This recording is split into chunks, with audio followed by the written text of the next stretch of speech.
better to our children. My name is Dhamma and I'll be your guide for today's guided meditation.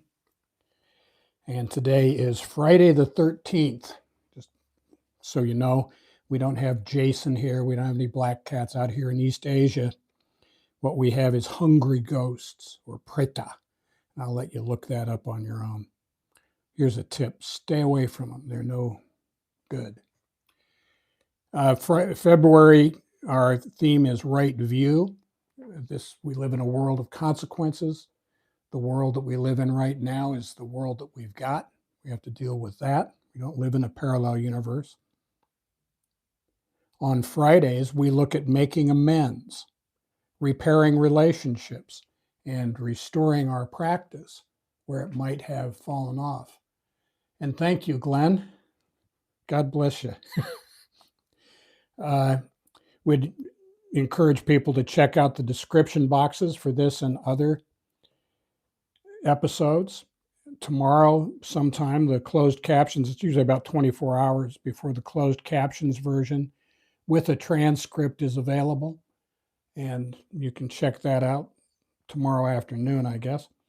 And the reason that we do guided meditations is in the hope that participants will gain enough skills, have enough practice, maybe develop an interest in meditating on your own bat in your own home or your own garden as you like.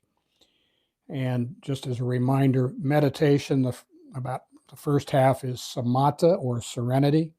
That's what we're doing now. First, we get into the groove. And then once we're in the groove, we turn to vipassana or panya, wisdom, and wise up. And it always goes in that direction, though. First, we get serene, then we wise up. It never goes the other direction. Wisdom never arises from a mind in turmoil.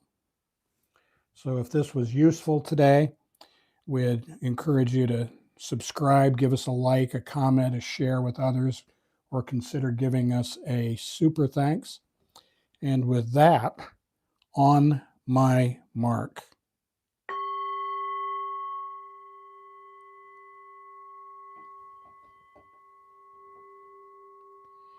Please find yourself in a quiet spot,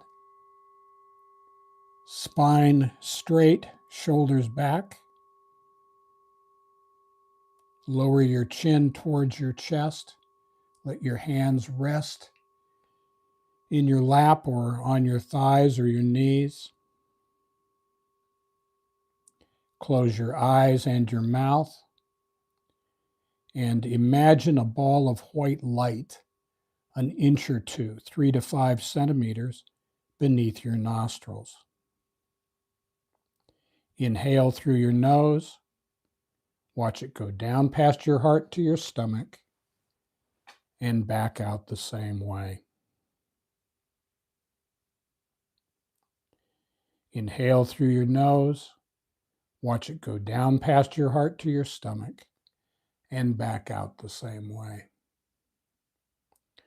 Just take smooth, natural breaths, whatever you are comfortable with. Don't worry about how deep or shallow, how fast or slow you're breathing. Just comfortable for you. Inhale through your nose. Watch it go down past your heart to your stomach and back out the same way. When outside thoughts intrude, gently brush them aside, thinking, no, that's not my business. I'm focused on my breath as I breathe in through my nose. Watch it go down past my heart to my stomach and back out the same way.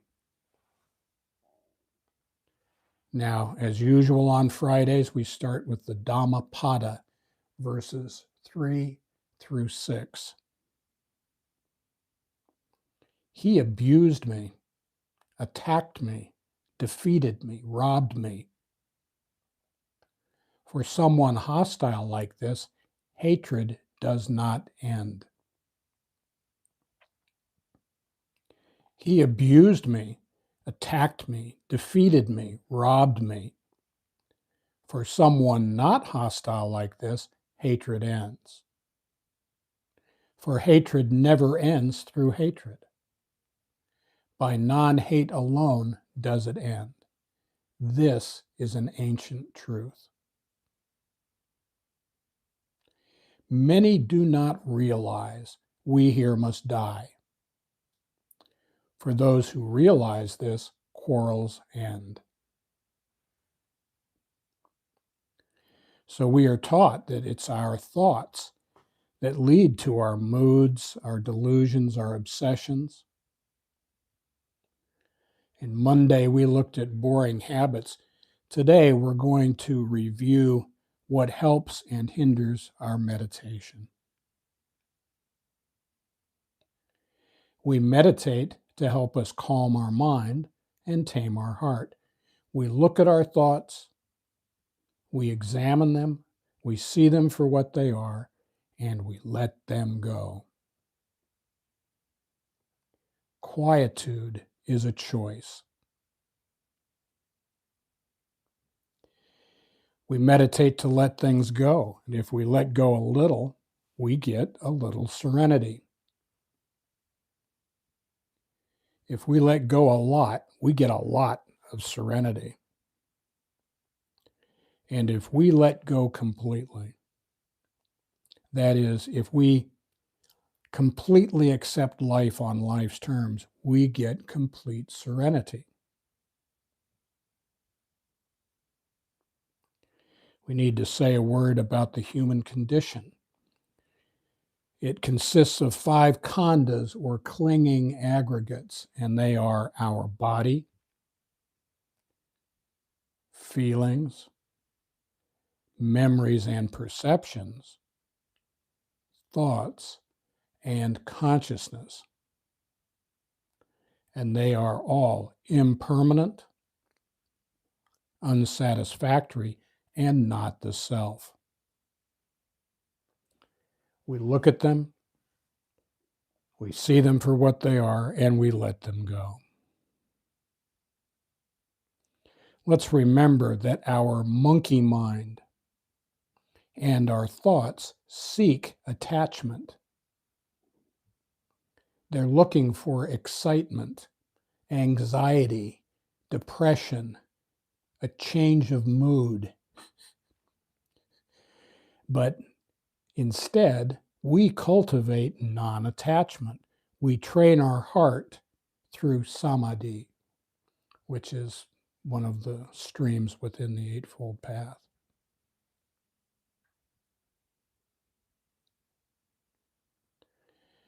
Now, as meditators, we have 3 duties. Our first duty is mindfulness. And in this group, we use the ball of light and the Dhamma talk. We don't listen to the talk in order to get attached. We just let the words wash over us, seep into our mind, our consciousness. Our second duty is collectedness, or some people say concentration. And this is when outside issues, outside thoughts, the monkey mind intrudes, we gently brush it aside, saying, no, that's not my business. I'm focused on my breath.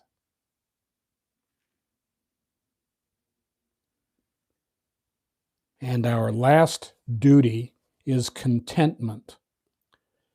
And this has to do with time. We need to be content now. If we are content now, we are content.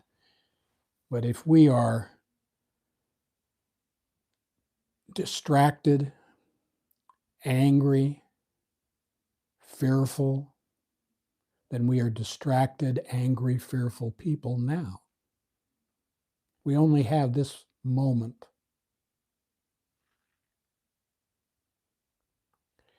So if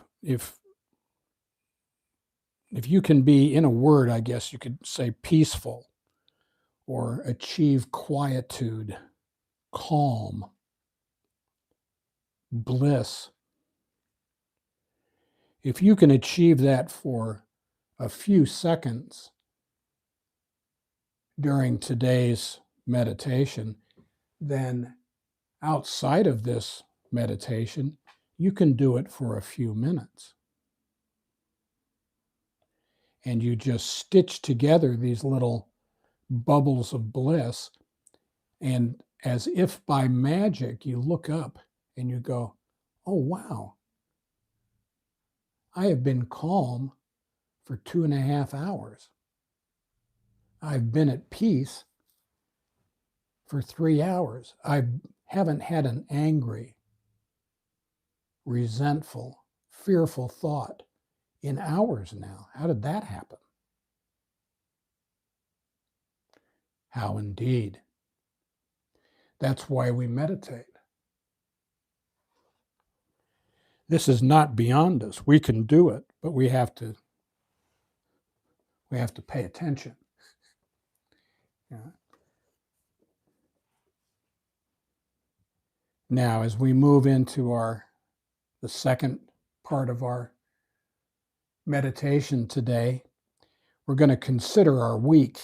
We're going to look back on, we've had interactions with people that were probably suboptimal, let's say.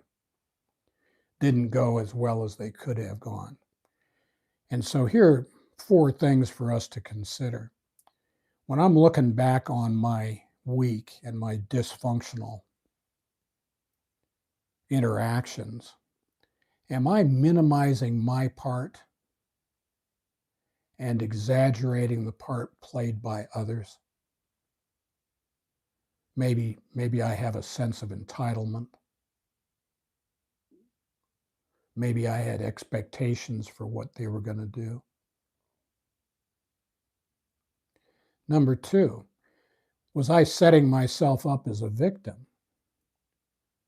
I can do that by having unrealistic standards.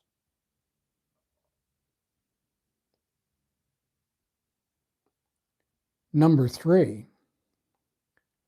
was I expecting people to be something they are not? I mean, who did I think I was dealing with anyway? And 4, was I expecting perfection? In this life, we've been around long enough that we can guess how likely perfection is. Not very. So all of these things have to do with the expectations I have for people, places, institutions, events. And what do we know about that? Our expectations are resentments under construction. We can look at them. We can turn them around in our mind's eye. See them for what they are. I'm expecting something. And we can let them go.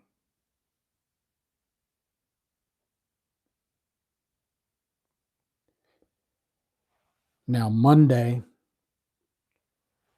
we looked a little bit at boring habits. And boring is something good. I don't know about you. I often run on excitement. Oh, this will be great. The good idea fairy gives me some good idea. This will be great. And then anxiety. Oh no, maybe I'm overshooting the mark. Followed by depression. Oh, poor me. Why does this always happen to me? I've done it again. So boring is a heck of a lot better than that. Today we're going to review things that you already know, but it never hurts to review it. And these are the things that help and hinder our practice of meditation. Now, the keys to good practice are sila, which is ethical conduct. That's the ethical conduct stream within the Eightfold Path. And samadhi, which is the mental discipline, or some people say meditation stream within the Eightfold Path. And if we are practicing those, it will give rise to panya, or wisdom, the third stream within our Eightfold Path. But they always go in that direction. Sila comes first, ethical conduct. First, act right. Now, sila consists of three parts. There's right speech, say what you mean what you say, and don't say it mean. Don't blow smoke up anybody's dress. Don't con people out of money. Pit one person against another. Oh, come here. I got to tell you what happened. We don't do that. Right action, we have to do the next right thing. And very often, I'll pretend that I don't know what the next right thing is, but that's nonsense. If I look over my shoulder before I do it, it was wrong. I knew it was wrong, and I did it anyway. I'm on the hook for that. And right livelihood is the third part. We don't make a living preying on the divine spark within other people. We don't sell dope or women or children. We don't rip people off.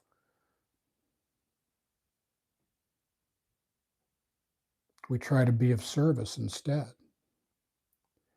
And if we're not, then we are living a double life. If we're one thing to the boys and a different thing to the girls, and a completely other thing to our dusky pal down at the bar, then we're living a double life. And when we live a double life, we just cannot stand to be in our own skin. And it makes it impossible for us to meditate. Try as we might, we can't kill our conscience. This doesn't mean we have to be perfect. It just means we have to be trying. And if we're not living right, we can't sit in meditation because we're not comfortable in our own skin. And that's a problem, because we cannot meditate. We don't meditate, we won't wise up. So first we need to act right. Then we can sit in meditation. It's the same in meditation. First we get calm in the samadhi, or the samatha portion, the first part of our meditation, and then we wise up, panya or vipassana, some people say. Wisdom never arises from turmoil. So what about the samadhi stream? The samadhi stream, this is mental discipline or meditation, also has three parts: right effort, intentionality. What we are doing right now today, we go to a place on purpose. We wear the right clothing. It should be quiet. It doesn't have to be silent, but no jackhammers. Right mindfulness, we pay attention now, and right concentration, we focus on what we're doing. And if we do our best, we can sit in meditation and wisdom will arise naturally. We don't try to drive it. We let those thoughts arise. We turn them over in our mind's eye, and we see them for what they are.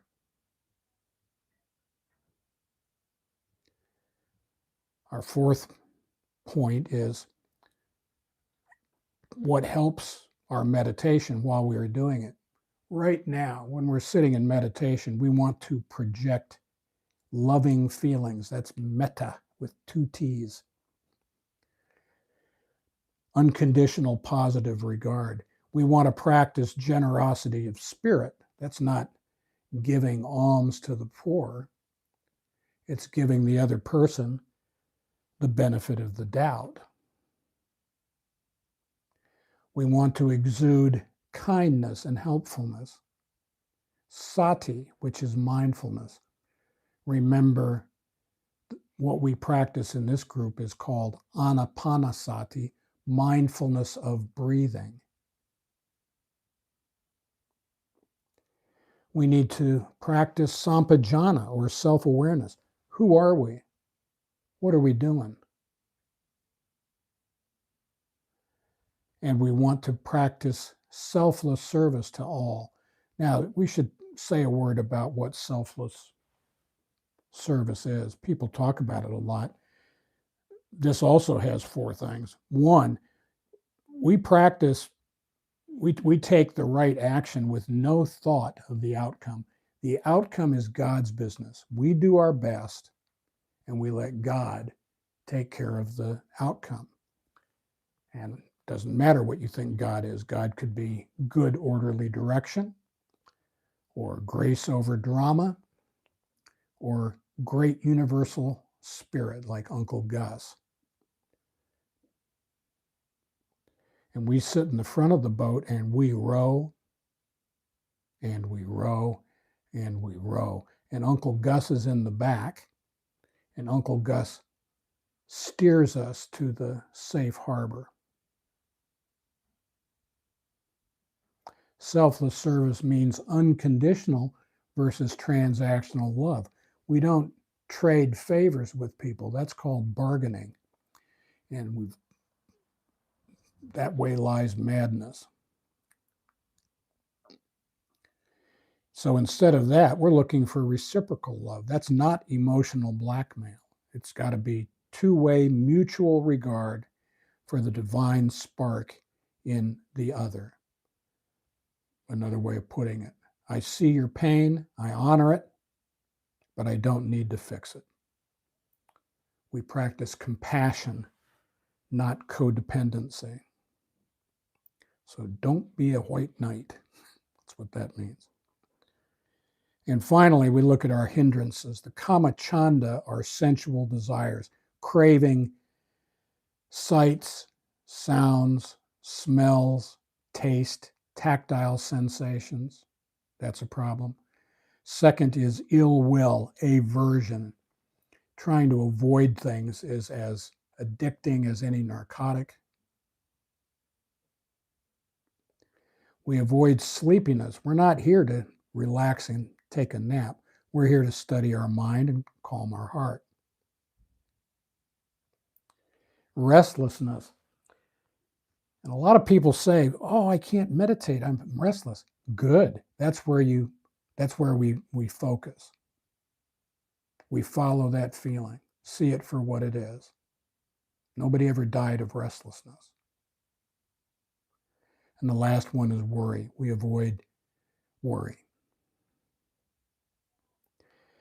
Now, in our opinion, the best guard against a toxic attitude this weekend, as we look back on our previous week, is to be mindful of the divine spark in others. We need to act as if we were talking with God when we're talking with another person, because that's exactly who we are talking with. So this weekend, if you feel restless, irritable, or discontent, please step into another room, close the door, put your earphones in and sit down. Imagine a ball of light an inch or 2 below your nostrils. Breathe in through your nose. Watch it go down past your heart to your stomach and back out the same way. Namaste.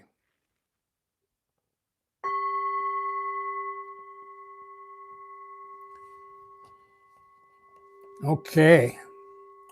Thank you very much for coming. Thank you very much, Glenn, for the heads up on the sound. Appreciate it. Anybody else that's here, we appreciate you being here. Shoot us a note if you don't mind. We're always happy to hear from you. If you enjoyed this, or if this was useful to you, please subscribe or give us a like, a comment, share with others. Consider giving us a super thanks. We'll be back here Monday, February 16th, and that'll be at 8:45 a.m. Japan time. If you're already here, thanks, Glenn. If you're already here, you know how to get here. If you're listening to this afterwards, if you go to today, Friday the 13th, on Daily Dhamma, you'll find a 3-step procedure for getting onto the live stream. And thank you to the guy that put that up. You know who you are. And have a wonderful weekend. Thank you very much. Namaste. Thank you, Koro Koro, whoever that is.